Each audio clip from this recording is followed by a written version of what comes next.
ಪ್ರೀತಿಯ ವೀಕ್ಷಕರಿಗೆ ನಮಸ್ಕಾರ. ನಿರ್ಭಯ ಹಂತಕರ ಗಲ್ಲು ಶಿಕ್ಷೆಗೆ ಸಿದ್ಧವಾಗಿರುವ ಜೈಲಿನಲ್ಲಿದೆಯಾ ಪ್ರೇತಾತ್ಮಗಳ ಕಾಟ? ದೇಶವನ್ನೇ ಬೆಚ್ಚಿ ಬೀಳಿಸಿದ್ದ ನಿರ್ಭಯ ಅತ್ಯಾಚಾರ ಪ್ರಕರಣದ ಪಾಪಿಗಳಿಗೆ ಗಲ್ಲು ಶಿಕ್ಷೆ ಖಾಯಂ ಆಗಿದೆ. ಈ ಹಂತಕರ ಗಲ್ಲು ಶಿಕ್ಷೆಗೆ ತಿಹಾರ್ ಜೈಲು ಸಿದ್ಧವಾಗಿದೆ. ಆದರೆ ಇಂತಹ ಜೈಲಿನಲ್ಲಿಯೂ ಇದೆಯಂತೆ ಭೂತಗಳ ಕಾಟ. ಏನಿದು ಕತೆ ಅಂತ ನೋಡ್ತಾ ಹೋಗೋಣ ಬನ್ನಿ ಸ್ನೇಹಿತರೆ. ಅದಕ್ಕೂ ಮುಂಚೆ ನಮ್ಮ ಚಾನಲ್ಗೆ ಸಬ್ಸ್ಕ್ರೈಬ್ ಮಾಡಿ ನಮಗೆ ಸಪೋರ್ಟ್ ಮಾಡಿ ಸ್ನೇಹಿತರೆ. ಜೈಲಿನಲ್ಲಿ ಭಯ. ತಿಹಾರ್ ಜೈಲ ಈ ಹೆಸರು ಕೇಳಿದರೆ ಸಾಕು ಎಲ್ಲರ ಕಿವಿಯೂ ನೆಟ್ಟಗಾಗುತ್ತೆ. ಎಲ್ಲ ರೀತಿಯ ಕೈದಿಗಳನ್ನು ಕಂಡ ದೇಶದ ಪ್ರಮುಖ ಜೈಲು ಸಂಕೀರ್ಣವಿದು.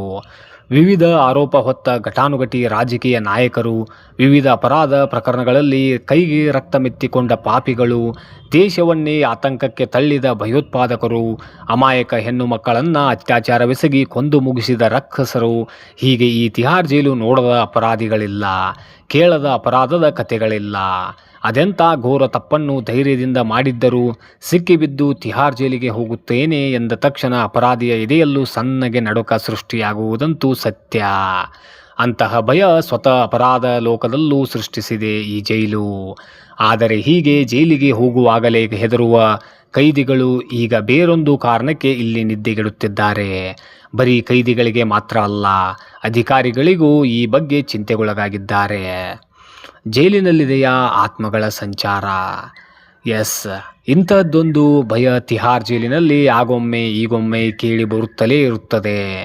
ಇದೇ ಕಾರಣದಿಂದ ಜೈಲು ಅಧಿಕಾರಿಗಳು ಇಲ್ಲಿ ಚಿಂತೆಗೀಡಾಗಿದ್ದಾರೆ.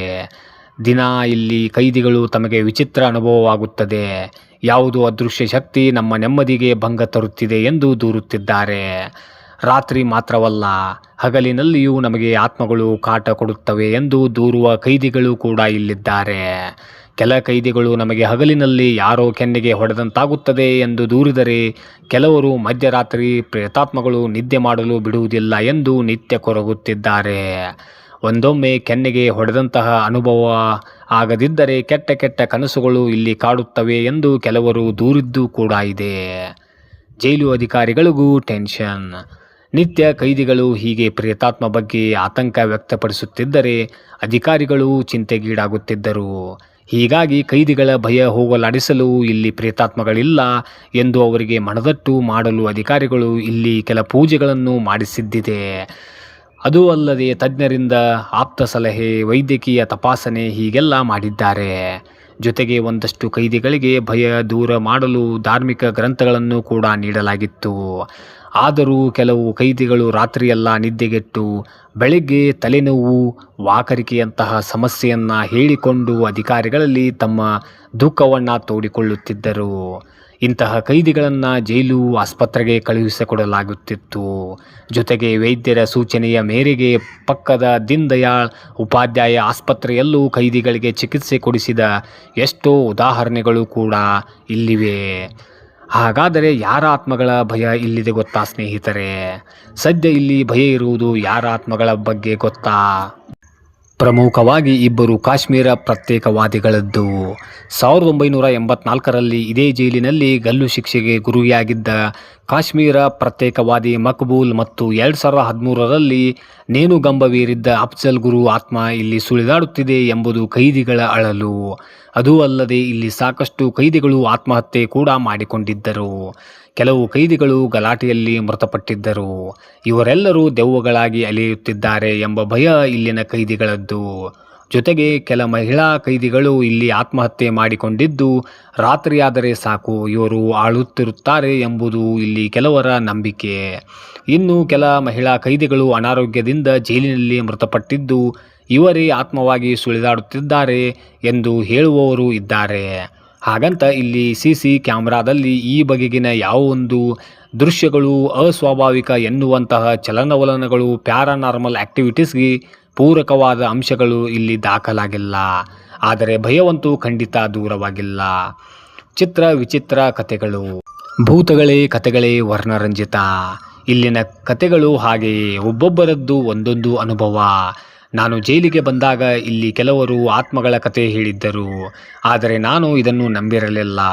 ಆದರೆ ದಿನ ಕಳೆದಂತೆ ನನಗೆ ಯಾರೋ ಹೊಡೆದಂತೆ ಆಗುತ್ತಿತ್ತು. ವಿಚಿತ್ರ ಶಬ್ದಗಳು ಕೇಳುತ್ತಿತ್ತು. ಸ್ವಲ್ಪ ದಿನ ಯಾರ ಬಳಿಯೂ ನಾನು ಇದನ್ನು ಹೇಳಿರಲಿಲ್ಲ.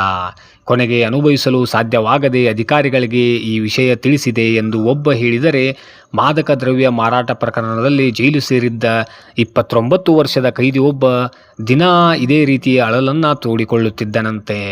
ನಾನು ಮಲಗಿದ್ದಾಗ ಯಾರೋ ನನಗೆ ಹೊಡೆದಂತಾಗುತ್ತಿತ್ತು. ಜೊತೆಗೆ ನಾನು ಹೊದ್ದು ಮಲಗಿದ್ದ ಬಟ್ಟೆಯನ್ನು ಯಾರೋ ಎಳೆದಂತಾಗುತ್ತಿತ್ತು. ನನಗೆ ವಿಚಿತ್ರ ಶಬ್ದಗಳು ಕೇಳಿಸುತ್ತಿತ್ತು ಎಂದು ಹೇಳಿಕೊಂಡಿದ್ದ. ಇನ್ನೊಂದು ಸಲ ಇದೇ ಜೈಲಿನಲ್ಲಿ ನಡೆದ ಗಲಾಟೆಯಲ್ಲಿ ಸಹ ಕೈದಿಯೊಬ್ಬನನ್ನು ಕೊಂದಿದ್ದ ಆರೋಪಿ ಪ್ರೇತಾತ್ಮವೇ ನನ್ನಿಂದ ಹೀಗೆ ಮಾಡಿಸಿತ್ತು ಎಂದು ಹೇಳಿದ್ದ. ಕೆಲ ಮಹಿಳಾ ಕೈದಿಗಳು ಇಲ್ಲಿ ಮಹಿಳೆಯೊಬ್ಬಳ ಆತ್ಮ ವರ್ತನಾದ ಮಾಡುವ ರೀತಿ ಕೇಳಿಸುವ ಅನುಭವ ನಮಗಾಗುತ್ತಿದೆ ಎಂದು ಹೇಳಿಕೊಂಡಿದ್ದರು. ಬಹುತೇಕ ಮಧ್ಯರಾತ್ರಿ 2 ಗಂಟೆಯ ನಂತರ ಈ ಶಬ್ದ ಕೇಳಿಸುತ್ತದೆ ಎಂದು ಕೆಲವರು ಹೇಳಿದ್ದರೆ, ನಮಗೆ ಹಗಲಿನಲ್ಲಿಯೂ ಇಂತಹ ಶಬ್ದ ಕೇಳಿದ ಅನುಭವವಾಗಿದೆ ಎಂದು ಹಲವರು ತಮ್ಮ ಅಳಲನ್ನು ತೋಡಿಕೊಂಡಿದ್ದಾರೆ. ಅಲ್ಲಿ ಮಾತ್ರ ಭಯ ಜಾಸ್ತಿ ಇದೆ ಯಾಕೆ? ಅಷ್ಟಕ್ಕೂ ಆತ್ಮಗಳ ಬಗೆಗಿನ ಸ್ವಲ್ಪ ಭಯ ಜಾಸ್ತಿ ಇರುವುದು ಒಂದು ಪ್ರಮುಖ ಜಾಗದಲ್ಲಿ ಮಾತ್ರ. ಜೈಲ್ ನಂಬರ್ 3ರಲ್ಲಿರುವ ಕೈದಿಗಳೇ ಜಾಸ್ತಿಯಾಗಿ ಇಂತಹ ಆರೋಪವನ್ನು ಮಾಡುತ್ತಿರುತ್ತಾರೆ. ಯಾಕೆಂದರೆ ಗಲ್ಲು ಶಿಕ್ಷೆ ಜಾರಿಯಾಗುವ ಜಾಗದ ಹತ್ತಿರವೇ ಈ ಜೈಲು ಇದೆ. ಹೀಗಾಗಿ ಇಲ್ಲಿರುವ ಕೈದಿಗಳಿಗೆ ಜಾಸ್ತಿ ತಜ್ಞರಿಂದ ಆಪ್ತ ಸಲಹೆ ನೀಡಲಾಗಿದೆ. ಆದರೆ ತಜ್ಞರು ಹೇಳುವ ಪ್ರಕಾರ ಅತಿ ಹೆಚ್ಚಿನ ಒತ್ತಡ ಕೂಡ ಇಂತಹ ದುಸ್ವಪ್ನ, ವಿಚಿತ್ರ ಅನುಭವಕ್ಕೆ ಕಾರಣವಾಗುವ ಸಾಧ್ಯತೆ ಇದೆಯಂತೆ. ಅದು ಅಲ್ಲದೆ ಬೇರೆ ಕೈದಿಗಳು ಹೇಳಿದ ಕೈದಿಗಳ ಮನಸ್ಸಿನ ಮೇಲೆ ಗಾಢ ಪ್ರಭಾವ ಬೀರುವ ಸಾಧ್ಯತೆಗಳನ್ನು ತಳ್ಳಿ ಹಾಕುವಂತಿಲ್ಲ. ಸದಾ ದೆವ್ವ ಭೂತಗಳ ಭಯದ ಕಥೆಯನ್ನು ಹೇಳುತ್ತಲೇ ಇದ್ದರೆ ಅದು ಇತರರ ಮನಸ್ಸನ್ನು ದುರ್ಬಲ ಮಾಡಿಬಿಡುತ್ತದೆ. ಬಹುಶಃ ಜೈಲಿನಲ್ಲಿಯೂ ಇದೇ ಆಗುತ್ತಿರಬಹುದು.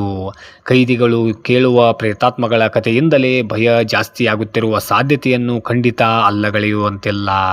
ಹೀಗಾಗಿ ತಿಹಾರ್ ಜೈಲು ಕೂಡ ಆಗೊಮ್ಮೆ ಈಗೊಮ್ಮೆ ಪ್ರೇತಾತ್ಮಗಳ ಭಯದ ಕಾರಣಕ್ಕೆ ಸುದ್ದಿಯಾಗುತ್ತಲೇ ಇರುತ್ತದೆ.